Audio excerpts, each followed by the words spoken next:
नाज़रीन आगे बढ़ते हैं और हम बात कर रहे हैं गुजरांवाला से, जहाँ पर फायरिंग से जाँ बहक होने वाले अफराद के लाहिकीन की आला हुकाम से इंसाफ की वो अपील करते नज़र आ रही हैं। शफकत नदीम गुराया हमारे साथ होंगे, इस बारे में उनसे मालूमात हासिल करते हैं। शफकत, क्या बताएंगे इस हवाले से? बिल्कुल, कल जो है इंतहाई अफसोसनाक वाकया पेश आया, जिसके तहत जो रॉयल पाम सिटी के मालकान ने जो बरसों के से जो जिम्मेदार मजलूमों के साथ हक खा रहे थे, उनके अरबों की जायदादों जो है उनका लूट खसूट जारी थी।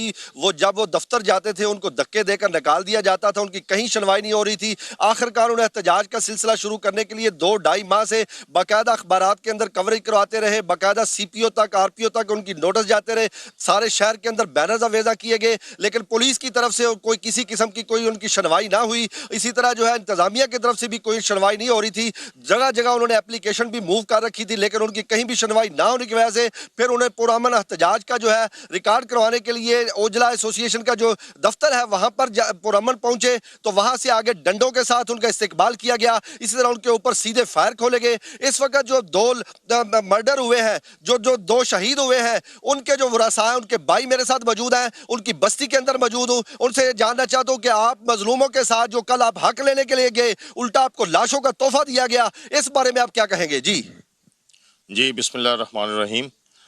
ये एहतजाज का जो सिलसिला जी, पहले तो हम अपनी तरफ से ये बैनर्स वगैरह अवेजा 2-2.5 साल से हम अपनी एफर्ट्स में लगे हुए थे, लेकिन एट द एंड जब इन्होंने हमें लाल झंडी दिखा दी कि जी आपका कुछ इधर नहीं बनता, तो जिम्मेदारों ने फिर इस चीज़ पे मजबूर हुए कि हम एहतजाज करें। और एहतजाज का जो है ना, हमने बिल्कुल पुरअमन तरीके से एक जो होता है तरीक़ाकार, हमने बैनर्स वगैरह पूरे शहर में अवेजा किए, और इंतज़ामिया के नॉलेज में भी था कि इन चोर डाकुओं के सिलसिले में लोग इस तरह अपनी आवाज़ बुलंद कर रहे हैं, लेकिन इंतज़ामिया ने उस वक्त तक कोई एक्शन नहीं लिया। ठीक है, हम हर प्लेटफार्म पे यानी कि अपनी आवाज़ बुलंद करते रहे, लेकिन हमारी कहीं नहीं सुनवाई हुई। और जब ये फिर एट द एंड ये सोचा कि चलें जी, एहतजाज पहले भी होते रहते हैं, इवन पुलिस के ऊपर एहतजाज, उसका मतलब ये तो नहीं कि पुलिस भी उठा के बंदे मार दे। तो ये लोग हमारे सारे गांव के लोग जो है ना, 100-150 जिम्मेदार जो वहाँ पे उस वक्त गए हैं, और पहले से कल परसों शाम को जो इधर गांव में मीटिंग हुई थी, उसमें यही डिसाइड हुआ था कि आप लोग एक पत्ता भी नहीं हिलाएंगे, सिर्फ आप लोग बैनर लेके वहाँ पे खड़े होंगे, और इसके अलावा कोई किसी किस्म की हरकत नहीं होगी। तो ये लोग जब वहाँ पे कल पहुँचे ही हैं, तो जाते साथ ही उन्होंने डंडों और सोटों और पाइपों से इनका इस्तकबाल किया है। वो जब इनको मारना शुरू कर दिया तो इन्होंने अपनी प्रोटेक्शन में इधर उधर भागे हैं।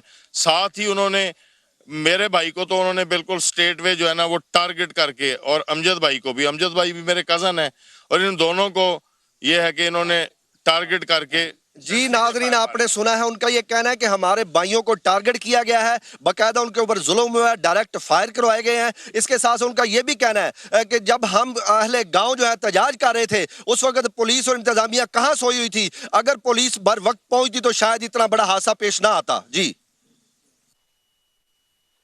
ठीक है, शफकत नदीम गुराया हमारे साथ आप मौजूद थे, हमें आप इस हवाले से